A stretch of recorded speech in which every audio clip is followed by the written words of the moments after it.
క్రీస్తునాథుని యందు ప్రియమైన దేవుని బిడలారా, దివ్యవాణి ప్రేక్షకులారా, పరిశుద్ధ గ్రంథ పరమార్థము లెక్సియో దివీనా అనేటువంటి ఈ ఆధ్యాత్మిక కార్యక్రమానికి మిమ్మల్ందరినీ కూడా ప్రేమపూర్వకంగా ఆహ్వానిస్తూ ఉన్నాను. ఈ కార్యక్రమంలో పాలు పంచుకుంటూ వారి యొక్క సహాయాన్ని అందిస్తున్నటువంటి సహోదరుడు బాలశివరెడ్డి గారికి, అదేవిధముగా సహోదరి మేరీ కుమారి గారికి ప్రేమపూర్వక ఆహ్వానాన్ని పలుకుతూ ఉన్నాను.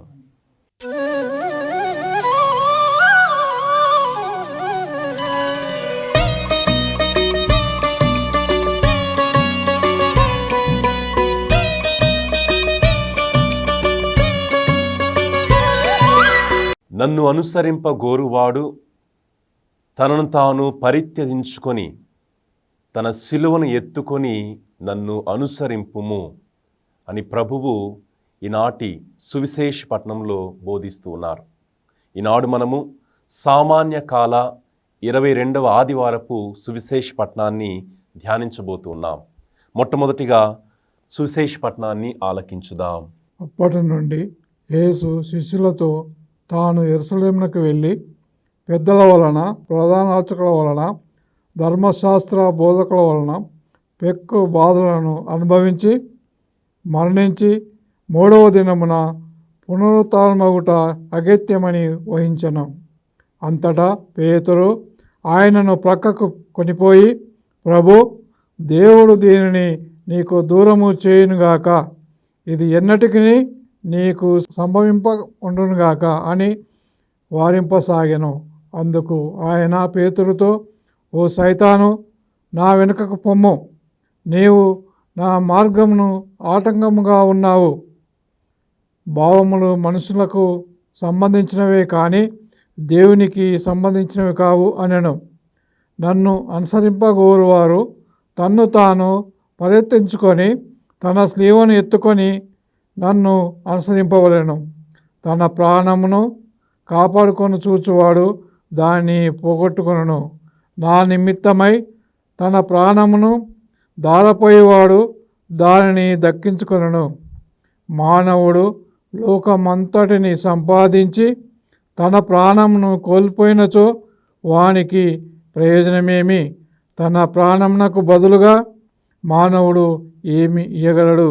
మనుష్య కుమారుడు దూతల సమేతముగా తన తండ్రి మహిమతో వచ్చి ప్రతి ఒక్కనికి వాని క్రియలను బట్టి ప్రతిఫలమును ఇచ్చును. ఇచ్చట ఉన్న వారిలో కొందరు మనుష్య కుమారుడు తన రాజ్యముతో దృశ్యమును చూసినంత వరకు మరణింపబోరని నిశ్చయముగా చెప్పుచున్నాను అని యేసు శిష్యులతో పలికెను. ప్రియమైన దేవుని బిడ్డలారా, 2వ భాగము వాక్య ధ్యానము. క్రీస్తు ప్రభువు తన శిష్యులతో చెప్తూ ఉన్నారు, నేను యెరూషలేమునకు వెళ్తాను, అక్కడ ప్రధాన అర్చకులు, ధర్మశాస్త్ర బోధకులు నన్ను బాధలకు గురి చేస్తారు, అవమానిస్తారు, నేను మరణిస్తాను, 3వ రోజున పునరుత్థానమవుతాను అని క్రీస్తు ప్రభువు శిష్యులకు చెప్పారు.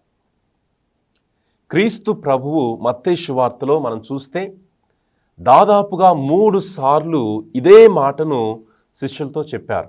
నేను యెరూషలేమునకు వెళ్తూ ఉన్నాను, అక్కడ ధర్మశాస్త్ర బోధకులు, పరిసయ్యులు నన్ను పట్టుకుంటారు, బంధిస్తారు, నేను సిలువ మోస్తాను, మరణిస్తాను, 3వ రోజున పునరుత్థానమవుతాను అనేటువంటి ఒక సత్యాన్ని 3 సార్లు శిష్యులకు ప్రభు చెప్పారు.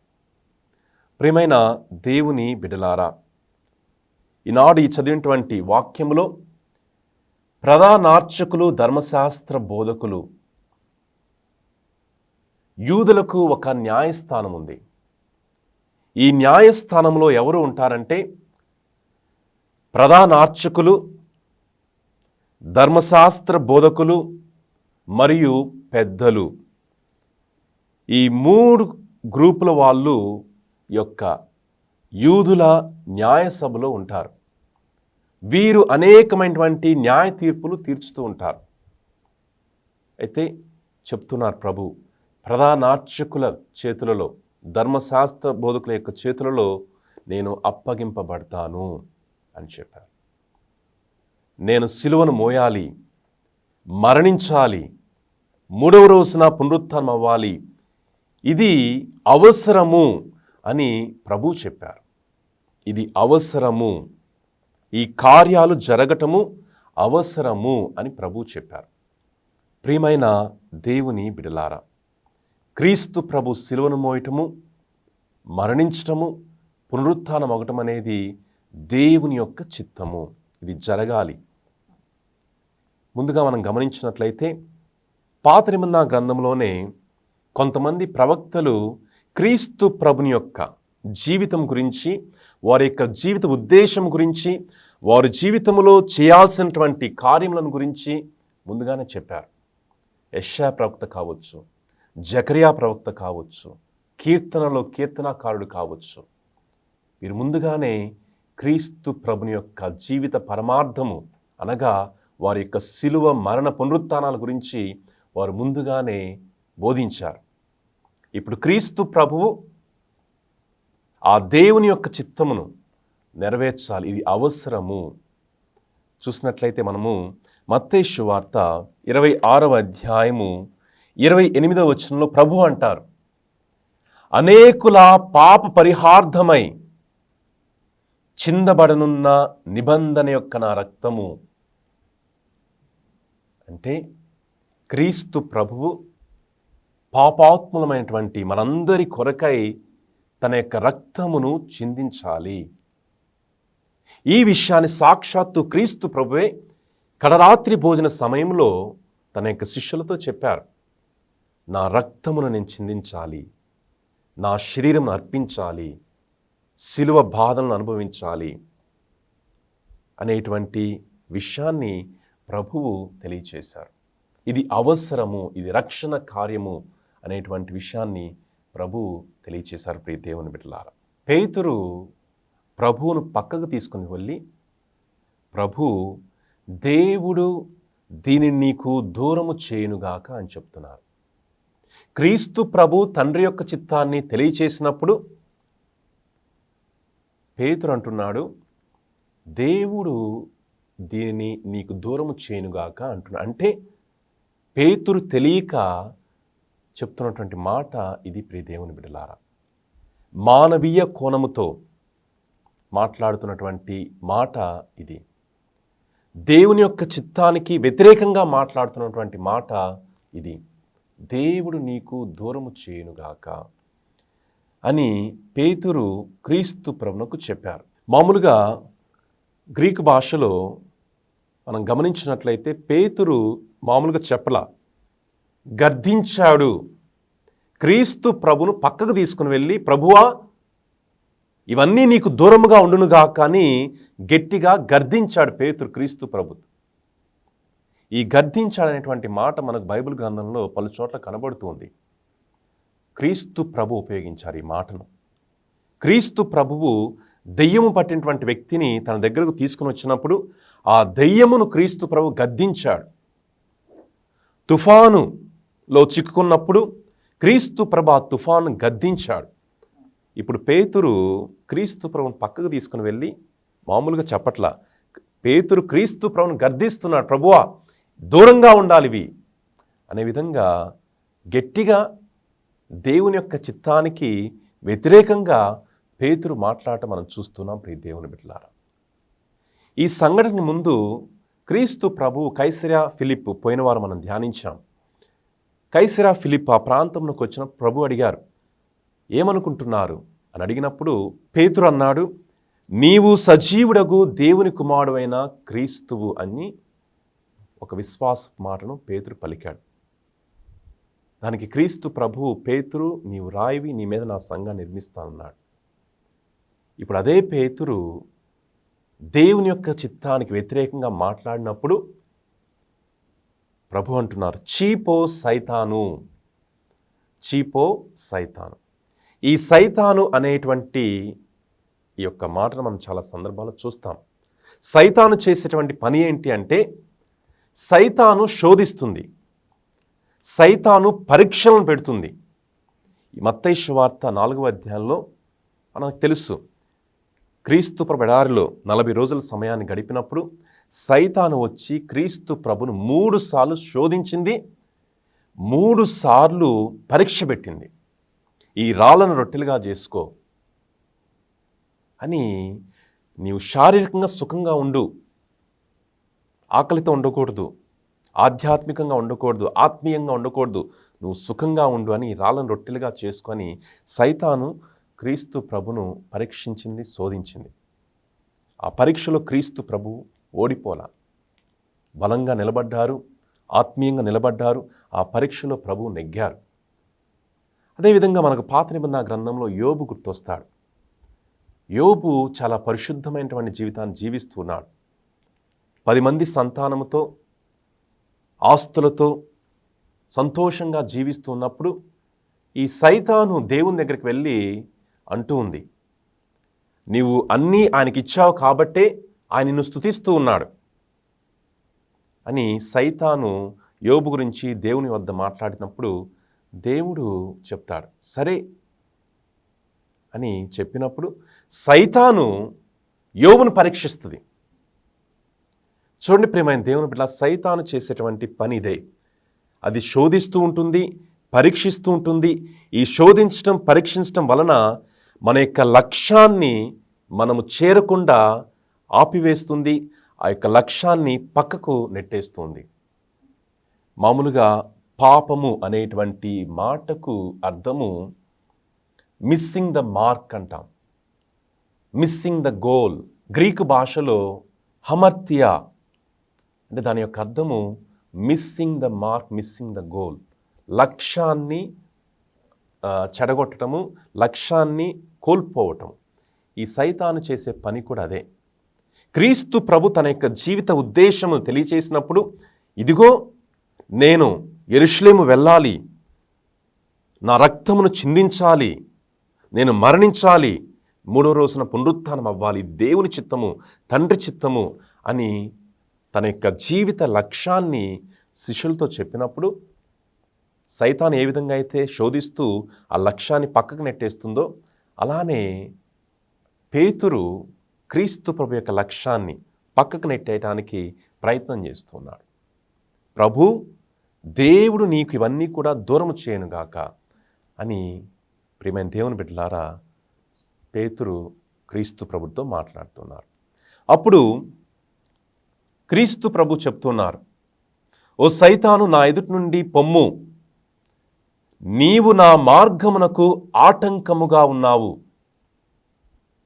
క్రీస్తు ప్రభుని యొక్క మార్గము చెప్పినప్పుడు ఆ మార్గమును పక్కకు నెట్టేస్తున్నాడు పేతురు ఈ యొక్క ఆలోచన ద్వారా. అప్పుడు ప్రభు అంటున్నారు, నీ భావములు మనుష్యులకు సంబంధించినవే కానీ దేవునికి సంబంధించినవి కావు. నీ ఆలోచనలు, నీ తలంపులు మనుష్యులకు సంబంధించినవే కానీ దేవునికి సంబంధించినవి కావు అని క్రీస్తు ప్రభు పేతురుతో చెప్పాడు. ప్రియమైన దేవుని బిడ్డలారా, మానవుని యొక్క ఆలోచనలు, తలంపులు ఎలా ఉంటాయంటే శ్రమలు లేకుండా, కష్టాలు లేకుండా, బాధలు లేకుండా, అవమానాలు లేకుండా సంతోషముగా జీవించాలి.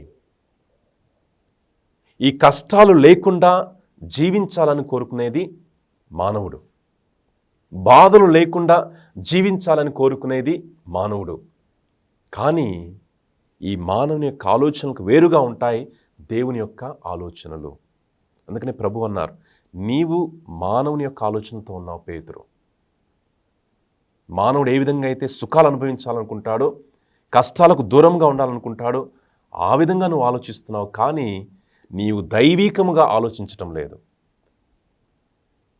దేవుని యొక్క తలంపుతో ఆలోచించటం లేదు, దేవుని యొక్క ఆలోచనతో ఆలోచించటం లేదు అనేటువంటి విషయాన్ని ప్రభువు పేతురుతో చెప్పాడు. ప్రియ దేవుని బిడ్డలారా, ఇప్పుడు కొంచెం సమయం విరామం తీసుకుందాం.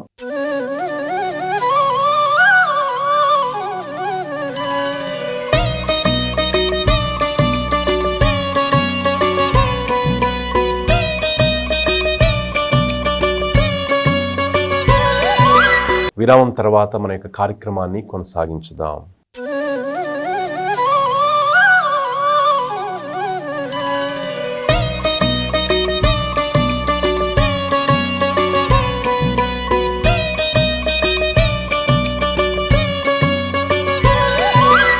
రెండవదిగా ఇజ్రాయేల్ ప్రజలు ఒక మెస్సియా కొరకు ఎదురు చూస్తున్నారు. ఏ మెస్సియా అంటే రోమిల నుండి మమ్మలను విడిపించి మాకు స్వేచ్ఛను ప్రసాదించేటువంటి మెస్సియా కావాలి అని మెస్సియా కొరకు వాళ్ళు ఎదురు చూస్తూ ఉన్నారు. అయితే క్రీస్తు ప్రభువు అటువంటి మెస్సియా అని చాలామంది భావించారు. కానీ క్రీస్తు ప్రభుని ప్రకారము మెస్సియా అంటే రోముల యొక్క సామ్రాజ్యాన్ని నాశనము చేసి భౌతికమైనటువంటి స్వేచ్ఛనిచ్చేటువంటి మెస్సియా కాదు. ఆంతరంగిక ఆధ్యాత్మిక స్వేచ్ఛను ఇచ్చేటువంటి మెస్సియా అని క్రీస్తు ప్రభునకు తెలుసు. కానీ మిగతా ఉన్నటువంటి వారందరూ కూడా ఆ యొక్క విషయాన్ని గ్రహించలేకపోయారు. వారు అనుకుంటున్నారు క్రీస్తు ప్రభు చేస్తున్నటువంటి అద్భుత కార్యాలను చూసి, ఆయన యొక్క శక్తిని చూసి ఖచ్చితంగా ఈయన మమ్మలను ఈ యొక్క బానిసత్వం నుండి, రోమిల యొక్క బానిసత్వం నుండి మమ్మల్ని విడిపిస్తారు అని యూదులు భావిస్తున్నారు. అదేవిధంగా క్రీస్తు ప్రభు ఉన్నటువంటి కాలంలో కుమ్రాన్ కమ్యూనిటీ,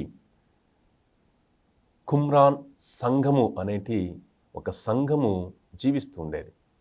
వారు ఇద్దరు మెస్సియాల కోసం ఎదురు చూసేవాళ్ళు. మిగతా యూదులందరూ ఒక మెస్సియా కోసం ఎదురు చూస్తే, ఈ సంఘము వాళ్ళు ఇద్దరు మెస్సియాల కోసము ఎదురు చూసేటువంటి వారు.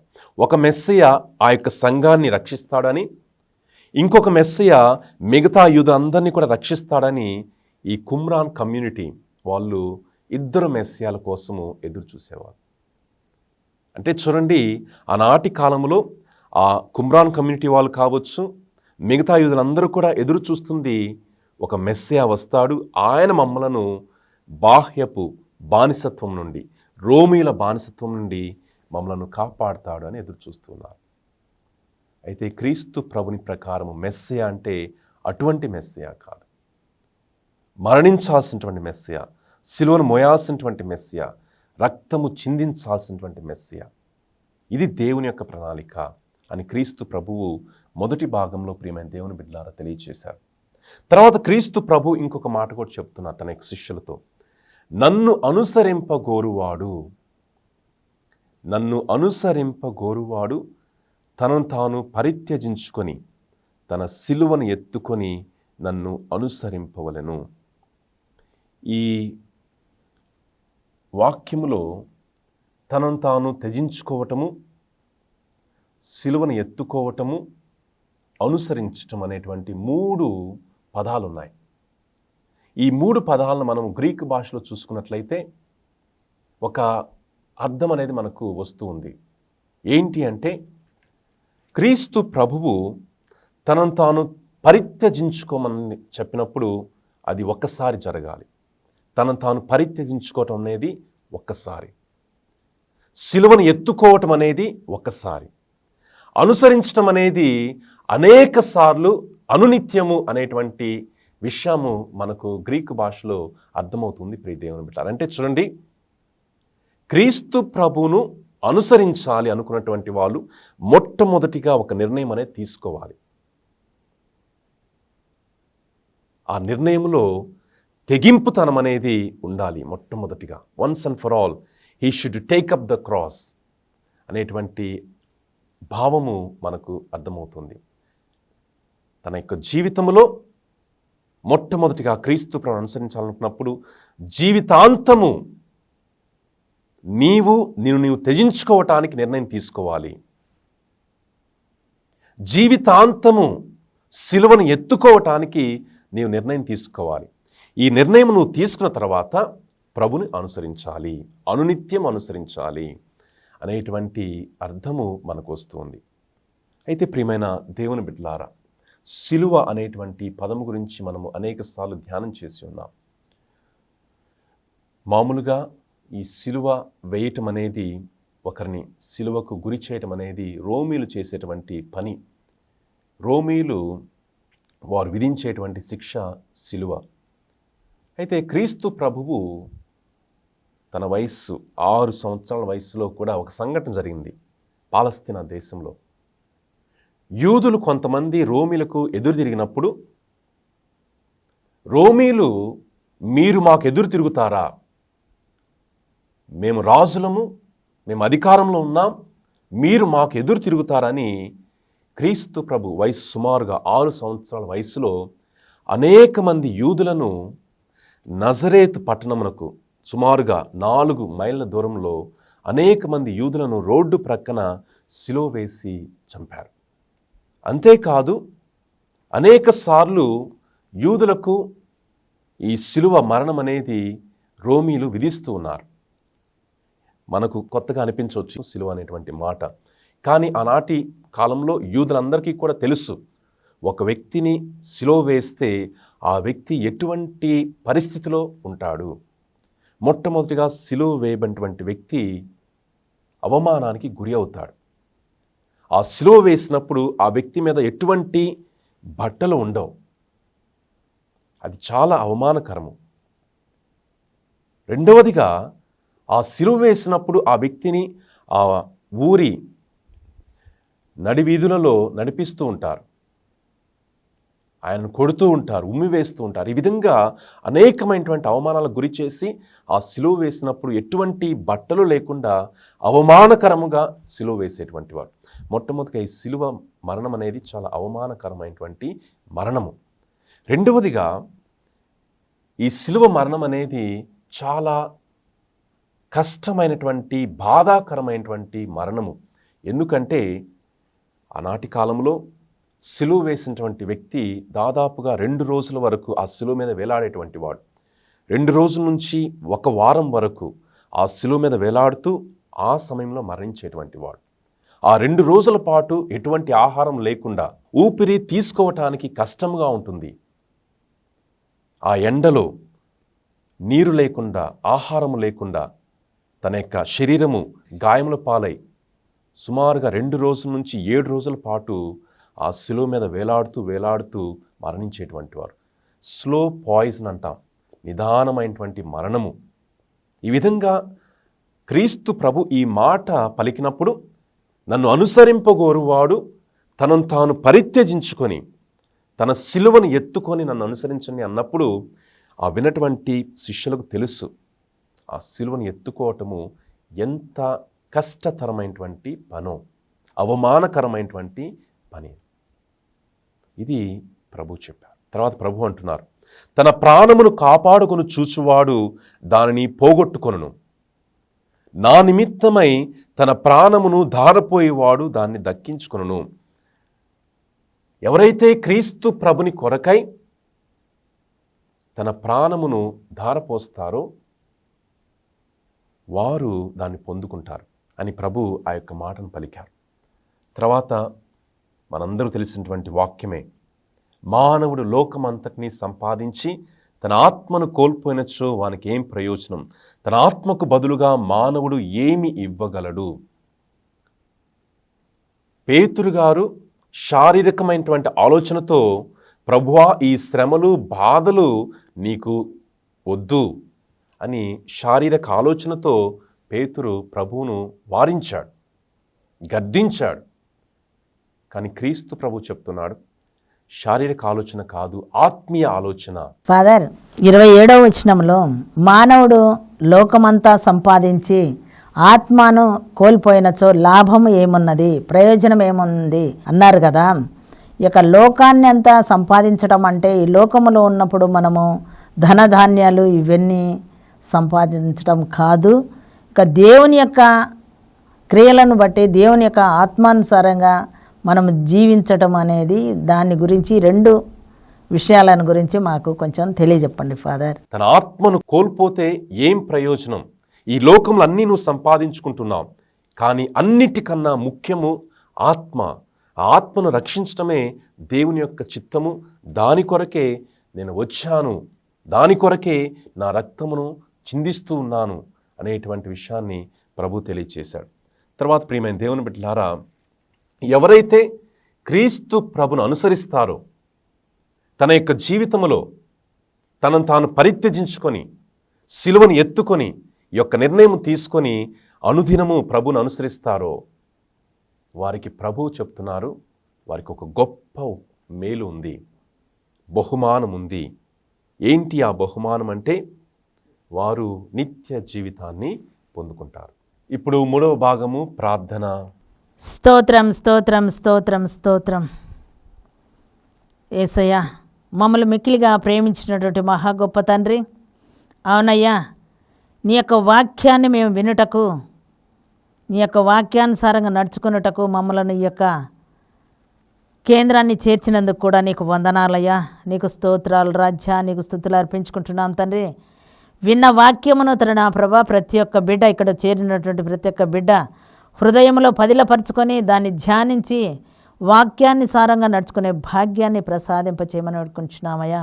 మరి ముఖ్యంగా అవునయ్యా, తనను తాను తగ్గించుకొని తన సిలువను ఎత్తుకొని నడువుమని దేవుడు వాగ్దానం ఇచ్చిన దేవునికి కృతజ్ఞతా స్తోత్రం చెల్లించుకుంటూ ప్రతి ఒక్కరూ శ్రమలు వచ్చినను బాధలు వచ్చినను అవును కష్టములు వచ్చినను ఎటువంటి వేదనతో దుఃఖముతో ఉండకుండా వాటిని ధైర్యంగా ఎదుర్కొని అన్నిటిని భరించే బలాన్ని శక్తిని ఇవ్వమని ప్రార్థిస్తూ ఈ కొద్ది విన్నపంలో మా కొరకు రానైనటువంటి నజరేయుడైన యేసుక్రీస్తు అతి పరిశుద్ధ నామంలో మరియమాత మధ్యస్థ ప్రార్థన సహాయము కోరుతూ, సకల పునీతుల ప్రార్థన సహాయము కోరుతూ, సకల దూతల కాపుదల సహాయాన్ని కోరుతూ నన్ను నేను తగ్గించుకుంటూ నిన్ను హెచ్చించుకుంటూ వేడుకొనుచున్నాం తండ్రి. ఆమేన్. 4వ భాగము మనం ఆలకించినటువంటి వాక్యమును మన యొక్క జీవితానికి అన్వయించుకోవటము. మనల్ని మనం తగ్గించుకొని వినయ విధేయతలో నడుచుకొని ఆయన క్రియలనుసారంగా ఆజ్ఞానుసారంగా నడుచుకున్నప్పుడే మనము ఆయన బిడ్డలం అవుతాము. పరలోక రాజ్యంలో స్థానం సంపాదించుకుంటూ కూడా అర్హులమవుతాం అని విశ్వాసము నమ్మకము అనేది మనకు ఉండాలి. మరి సిలువను ఎత్తుకొని అంటే ఆయన బాధలలో కొంచెమైనా మనము పాలు పంచుకొని నడుచుకునే భాగ్యాన్ని మనకు కావాలి. అనుమానం అనేది ఉండకూడదు, నమ్మకము అనేది ఉండాలి మనకు. మామూలుగా మనము ఏదైనా శ్రమ వస్తే, ఏదైనా బాధ వస్తే, కష్టం వస్తే కృంగిపోతాము, నిరాశ నిస్పృహలకు గురి అవుతూ ఉంటాం. కానీ ప్రభువు తన శిష్యులకు ఇస్తున్నటువంటి ఆహ్వానము ఆ కష్టాలను, ఆ శ్రమలను, అవమానాలను తీసుకోవాలని, వాటిని వదిలేయాలని కాదు, వాటిని పరిత్యజించాలని కాదు, వాటిని స్వీకరించమంటున్నారు. ఇది దేవుని యొక్క ఆలోచన, ఇది దేవుడు ఆలోచించేటువంటి విధానము. అయితే ప్రియమైన దేవుని బిడ్డలారా, మన జీవితాలలో ఇటువంటి శ్రమలు బాధలు వచ్చినప్పుడు నిరుత్సాహపడకుండా, కృంగిపోకుండా వాటిని ప్రేమపూర్వకంగా ఆహ్వానించినప్పుడు, వాటిని భరించినప్పుడు, వాటిని స్వీకరించినప్పుడు మనం చేసేటువంటి ఆ యొక్క దైవిక పనులకు ప్రభు మనకు తప్పకుండా గొప్ప బహుమానమును, మన ఆత్మకు రక్షణను దయచేస్తారు అనేటువంటి విషయాన్ని బోధించారు. కాబట్టి అటువంటి విశ్వాసాన్ని మనందరికీ కూడా దయచేయమని ప్రార్థించుకుందాం. ఇప్పుడు చివరి ఆశీర్వాదము. ప్రభు మీతో ఉందురుగాక, మీ ఆత్మతోనూ ఉందురుగాక. సర్వశక్తిగల సర్వేశ్వర్ పితా పుత్ర పవిత్రాత్మ ప్రభు మనందరూ దీవించి ఆశీర్వదించి కాచి కాపాడుదురుగాక. ఆమేన్.